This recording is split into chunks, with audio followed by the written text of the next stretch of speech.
आज हम लोग पढ़ेंगे डाइजेस्टिव सिस्टम के बारे में, यानी हमारा खाना कैसे पचता है।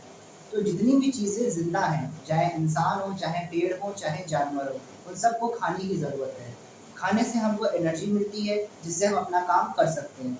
तो आज हम लोग पढ़ेंगे कि खाना पचता कैसे है, how we digest our food. तो सबसे पहले डाइजेस्टिव सिस्टम के दो पार्ट हैं। पहला पार्ट है एलिमेंट्री कैनाल और दूसरा पार्ट है डाइजेस्टिव ग्लैंड। एलिमेंट्री कैनाल क्या होती है? एलिमेंट्री कैनाल हमारी मुंह से शुरू होती है और एनस तक जाती है। इस पूरे का ड्यूरेशन कितना है? 10 मीटर का है।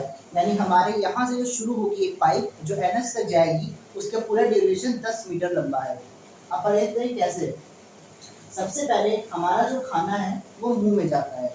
हम लोग मुंह में खाने को क्या करते हैं? चबाते हैं। अलग अलग तरीके के लोग, अलग अलग तरीके के जानवर अलग अलग तरीके से अपना खाना खाते हैं। जैसे इंसान है तो सबसे पहले वो अपना जो है खाना हाथ में लेगा, फिर उसको मुंह में डालेगा। अगर गाय बकरी भैंस है तो डायरेक्ट मुंह ही खाने में डाल देगी। अगर कोई बैक्टीरिया है या तो वो अपने पैर से खाना खाएगा, नहीं तो वो अपने बालों से खाना खाएगा। और अगर कोई मच्छर है, तितली है, तो वो अपनी सूंड से खाना खाएगा। ठीक है। तो मुंह हमारा जो है एक पार्ट है, एक गेट है जिससे खाना हमारा अंदर जाता है। तो मुंह का काम क्या होता है? हमारे जो है बड़े बड़े जो खाने के टुकड़े हैं इनको छोटा करना, बड़े बड़े खाने के टुकड़ों को छोटा करना। तो ये हमारा माउथ है। फिर उसके बाद हमारा खाना आता है ओसोफेगस में। ओसोफेगस को हम लोग फूड पाइप भी कहते हैं। फूड पाइप का काम ये होता है, जब हम लोग खाना खाते हैं तो जब हम लोग उसको नीलते हैं, जो खाने को पीछे से वो प्रेशर लगा के नीचे की तरफ लेके जाता है। ठीक है। अगर हम लोग खाना उल्टा होके भी खाएंगे तब भी वो नीचे से प्रेशर लगा के हमारे पेट में ही खाना जाएगा। ठीक है। फिर उसके बाद स्टमक में हमारे दो चीजें मिलती हैं। पहला होता है हाइड्रोक्लोरिक एसिड और दूसरा होता है अलग अलग तरीके के एंजाइम्स।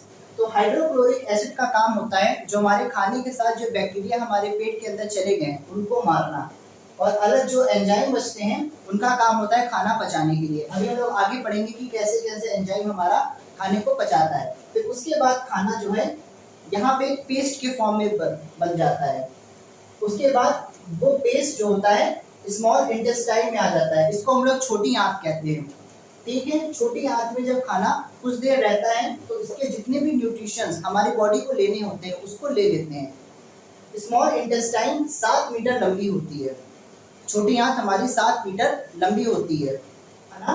लार्ज इंटेस्टाइन में आता है, ये 1.5 मीटर लंबी होती है, 1.5 मीटर लंबी होती है। इसको बड़ी आंत कहते हैं। तो छोटी आंत जो है वो 7 मीटर की है और जो बड़ी आंत है वो 1.5 मीटर की है। ऐसा क्यों?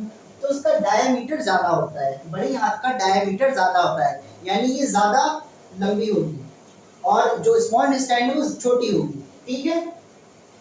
यहाँ पे क्या होता है, जो हमारे खाने में एक्स्ट्रा पानी होता है हमारी बॉडी उसको सोख लेती है और बाद में खाना एनस से निकल जाता है। तो ये हमारा एलिमेंट्री कैनाल है। दूसरा आता है, हमारी बात करते हैं डाइजेस्टिव ग्लैंड की, यानी हमारे खाने पचने में कौन कौन से एंजाइम यूज होते हैं। तो सबसे पहला आएगा सिलेवरी ग्लैंड, यानी हमारी लार। हमारी लार का काम होता है खाना पचाने में और खाने को लुब्रिकेंट करने में, जिससे हमारा खाना आसानी से हमारे पेट तक जा सके, कहीं खाना गड़े ना। ये हमारी लिवर जो होता है इसके अंदर निकलता है बाइल जूस। क्या निकलता है? Bile juice. इसका काम होता है जो प्रोटीन के बड़े बड़े टुकड़े होते हैं उनको छोटा करके तोड़ना। फिर बाइल जो लीवर जो होता है वो बाइल जूस बनाता है, लेकिन ये डायरेक्टली पेट में नहीं भेजता है, ये डायरेक्टली पेट में नहीं भेजता है। इसके नीचे एक और चीज होती है जिसको कहते हैं गॉल ब्लैडर। गॉल ब्लैडर में ये बाइल जूस स्टोर हो जाता है, तो वहीं से ये फिर पेट में चला जाता है। ठीक है। फिर उसके बाद हमारा आता है पेनक्रियास। पेनक्रियास में 3 तरीके के एंजाइम्स निकलते हैं। कौन कौन से?